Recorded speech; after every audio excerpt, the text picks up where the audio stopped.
राजनीति मात्र होइन, यहाँ भाषिक द्वन्द्व बढाइएको छ। भाषा बहिष्कार, नेपाली भाषा बहिष्कार, दशैं बहिष्कार मैले अघि उल्लेख गरिसकेँ। त्यसैगरी धर्म बहिष्कार, त्यसैगरी राष्ट्रिय पोशाक दौरा सुरुवाल बहिष्कारको क्रम चलिरहेको छ। नेपालको संस्कृति बहिष्कार, नेपालको परम्परा बहिष्कार, यी सबै बहिष्कारका कार्यक्रमहरूले जातीय भावना विकास गराइएको छ। जातमा एउटा जातले अर्को जातलाई निषेध गर्ने परम्पराको विकास गराउन खोजिएको छ। यो अवस्थाले नेपाली जनताको मन मस्तिष्कमा विभाजन ल्याउने, जातीय विभाजन, धार्मिक विभाजन, सांस्कृतिक विभाजन, वेशभूषाको विभाजन, यी सबै किसिमका पर्वको विभाजन, यसरी विभाजन ल्याएर नेपाली जनताको मन मस्तिष्कमा विभाजन सृजना गरिदिने र अन्ततः नेपाललाई नै विभाजित गराएर नेपालको अस्तित्व समाप्त गर्ने पश्चिमाहरूको खेल हो भन्ने कुरा अब स्पष्ट भइसकेको छ। यो एमसीसी सम्झौताको भित्री उद्देश्य त्यही रहेको छ भन्ने कुरा अब आम नेपाली जनताले बुझिसकेका छन्।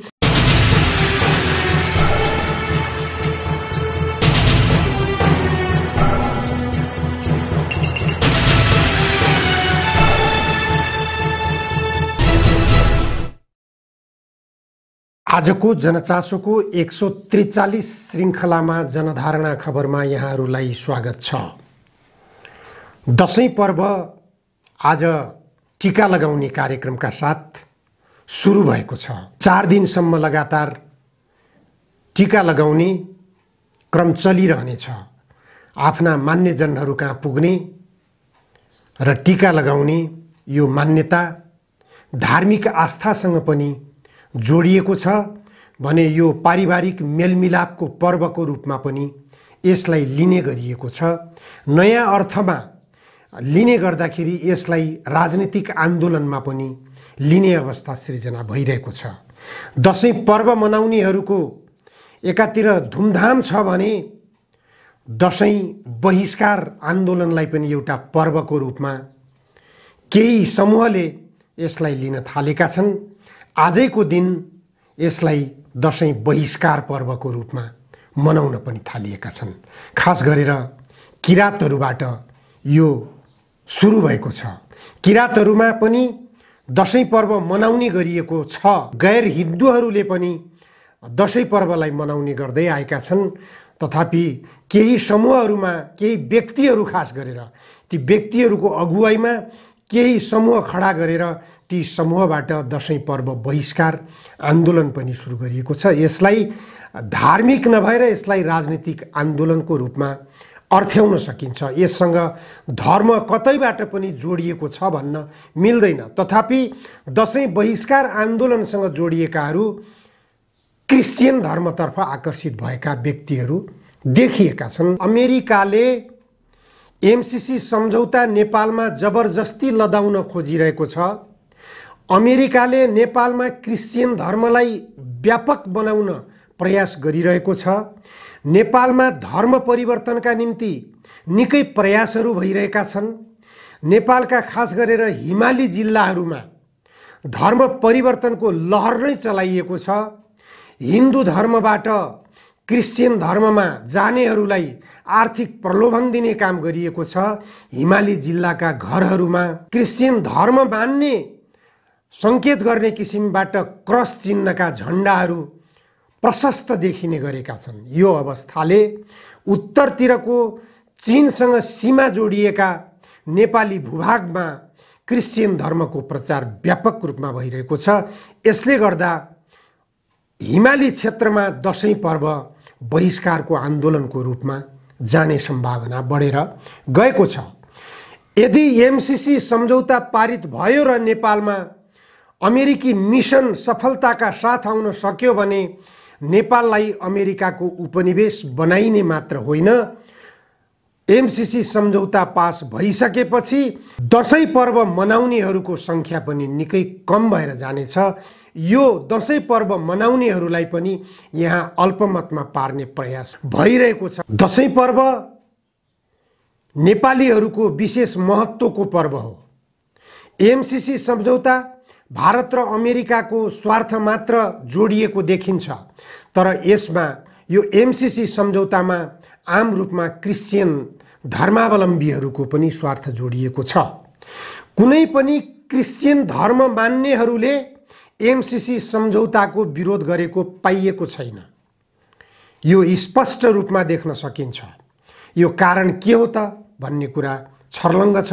एमसीसी सम्झौतासँग धर्म पनि जोडिएको छ भनेर यस अर्थमा पनि बुझ्न सकिन्छ। चीनका राजदूत हाउ याङछीले नेपालका कम्युनिस्ट पार्टीहरूलाई एक हुन एकीकृत कम्युनिस्ट पार्टी निर्माण गरेर चुनावमा जान र नेपालमा समाजवाद स्थापनातर्फ ध्यान दिन उहाँले आह्वान गर्नुभएको छ। एउटा कार्यक्रममा उहाँले यस्तो अभिव्यक्ति दिनुभयो।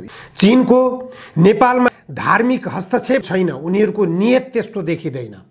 उनीहरूको नियत स्पष्ट छ, नेपाललाई आर्थिक समृद्धितर्फ कसरी लैजाने, नेपालमा शान्ति कसरी स्थापना गर्ने, नेपालमा धार्मिक द्वन्द्व कसरी समाधान गर्ने, नेपालमा राजनीतिक स्थिरता कसरी ल्याउने, विदेशी हस्तक्षेपबाट नेपाललाई कसरी जोगाउने भन्नेतर्फ नै चीनको शुभेच्छा देखिन्छ। चीनबाट जहिल्यै पनि यो सवालमा चिन्ता व्यक्त गरेको पाइन्छ, तर नेपालका राजनीतिक दलका नेताहरू यो वा त्यो कोणबाट शक्ति राष्ट्रहरूको स्वार्थमा लपेटिएका देखिन्छन्। सार्क सम्मेलनका क्रममा बांग्लादेश समिटमा पूर्व राजा ज्ञानेन्द्रले चीनलाई पनि सार्कमा पर्यवेक्षकको भूमिकामा राख्नुपर्ने भन्ने प्रस्ताव राखेको कुरा अहिले स्मरणीय छ। पूर्व राजा ज्ञानेन्द्रले त्यो प्रस्ताव गर्दा साथ तत्कालीन भारतका शासकहरूसँग पूर्व राजा ज्ञानेन्द्रको सम्बन्ध बिग्रिएको थियो। अफगानिस्तानको अमेरिकी कठपुतली सरकार रहेको बेलामा भारतले अफगानिस्तानलाई सार्कमा राख्न चाह्यो। त्यस अवस्थामा पूर्व राजा ज्ञानेन्द्रले चीनलाई महत्त्व दिएपछि भारतका शासक र पूर्व राजा ज्ञानेन्द्रका बीचमा द्वन्द्व बढेको थियो। त्यही द्वन्द्वले विकसित गरायो 12 बुँदे सम्झौता। नेपालका राजनीतिक दलका नेताहरूलाई भारतको दिल्लीमा गएर 12 बुँदे सम्झौता गराएर नेपालबाट राज संस्थाको उन्मूलन गर्ने अभियानमा भारत निकै सक्रियता साथ लाग्यो। त्यसमा भारत मात्र लागेन, अमेरिका पनि लाग्यो र युरोपियन मुलुकहरू पनि लागे। खास गरेर क्रिश्चियन धर्मावलम्बीहरू त्यति बेला सक्रियता साथ लागे। त्यति बेलैदेखि नेपालका हिमाली जिल्लाहरूमा क्रिश्चियन धर्मको बाहुल्यता बढेर गयो। त्यसपछिको नेपालको अवस्था कस्तो भइरहेको छ? नेपाल राजनीतिक रूपमा द्वन्द्वग्रस्त मुलुक मात्र होइन, राजनीतिक रूपमा त निश्चित रूपमा यहाँ विभाजनको अवस्था छ, राजनीतिक रूपमा द्वन्द्व सृजना भएको छ। तर राजनीति मात्र होइन, यहाँ भाषिक द्वन्द्व बढाइएको छ। भाषा बहिष्कार, नेपाली भाषा बहिष्कार, दशैं बहिष्कार मैले अघि उल्लेख गरिसकेँ। त्यसै गरी धर्म बहिष्कार, त्यसै गरी राष्ट्रिय पोसाक दौरा सुरुवाल बहिष्कारको क्रम चलिरहेको छ। नेपालको संस्कृति बहिष्कार, नेपालको परम्परा बहिष्कार, यी सबै बहिष्कारका कार्यक्रमहरूले जातीय भावना विकास गराइएको छ। जातमा एउटा जातले अर्को जातलाई निषेध गर्ने परम्पराको विकास गराउन खोजिएको छ। यो अवस्थाले नेपाली जनताको मन मस्तिष्कमा विभाजन ल्याउने, जातीय विभाजन, धार्मिक विभाजन, सांस्कृतिक विभाजन, वेशभूषाको विभाजन, यी सबै किसिमका पर्वको विभाजन, यसरी विभाजन ल्याएर नेपाली जनताको मन मस्तिष्कमा विभाजन सृजना गरिदिने र अन्ततः नेपाललाई नै विभाजित गराएर नेपालको अस्तित्व समाप्त गर्ने पश्चिमाहरूको खेल हो भन्ने कुरा अब स्पष्ट भइसकेको छ। यो एमसीसी सम्झौताको भित्री उद्देश्य त्यही रहेको छ भन्ने कुरा अब आम नेपाली जनताले बुझिसकेका छन्। नेपाली जनताले सडकबाट सरकारलाई एमसीसी सम्झौता खारेज गर भनेर खबरदारी गरिरहेको अवस्था पनि त्यही हो। अर्को वर्षदेखि यदि एमसीसी सम्झौता पारित भएर आयो भने नेपाली जनताले दशैं पर्व निकै संकुचित भएर मनाउनु पर्ने अवस्था आउनेछ। यसको समाप्तिको बाटोतर्फ नेपाली जनतालाई लान खोजिँदैछ। एमसीसी सम्झौताले त्यही उद्देश्य लिएको छ। नेपालका प्राकृतिक सम्पदाहरू मात्र होइन, नेपालको धर्म संस्कृति र यहाँको परम्परालाई पनि समाप्त गर्ने लक्ष्य लिएर एमसीसी सम्झौता आउँदैछ भन्ने कुरा सबैले बुझ्न जरुरी छ। त्यसैले नेपालका राजनीतिक दलका नेताहरूले समयमै सचेततापूर्वक संविधानमा लेखिएको गन्तव्य समाजवाद, यदि यो गन्तव्य समाजवादलाई पछ्याउन कुनै शक्ति राष्ट्रले रोक्छ भने नेपाली जनताको माग जनमत संग्रह हो। व्यवस्था रोज्न नेपाली जनतालाई देऊ। नेपाली जनताले कुन व्यवस्था रोज्छन् त्यो व्यवस्था मातहतबाट नेपाललाई समृद्धिको बाटोतर्फ लैजाने र नेपाललाई आत्मनिर्भर बनाउने बाटोतर्फ लाने बाटो खोलौँ। राजनीतिक दलका नेताहरूले त्यसतर्फ कदम चाल्न जरुरी भइसकेको छ। आजलाई यति मात्र। बडा दशैंको सबैलाई सुखद शुभकामना व्यक्त गर्न चाहन्छु। धन्यवाद।